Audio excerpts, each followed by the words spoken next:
Hello everyone, আমেরিকার north ক্যারোলিনাতে আজ বাড়িতে অন্য দিনের থেকে একটু আলাদা আমেজ।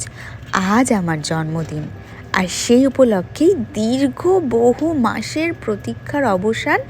আজ বাড়িতে শ্রমিকের হাতে তৈরি গরম গরম পাঁঠার মাংসের ঝোল আর ভাত, আর তার সাথে মন ভালো করা একটা সপ্তাহ শেষের আমেজ। প্যানে তেল গরম করে তাতে গোটা গরম মশলা, কাটা পেঁয়াজ, আদা রসুন বাটা দিয়ে ম্যারিনেট করা মাটনটা দিয়ে কিছুক্ষণ কষিয়ে নেওয়া।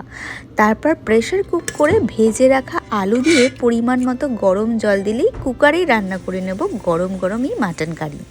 আর হ্যাঁ, ম্যারিনেট করার জন্য মাটনে আদা রসুন বাটা, সর্ষের তেল, নুন, হলুদ, গোলমরিচ গুঁড়ো দিয়ে আধ ঘন্টা মেখে রাখতে হবে।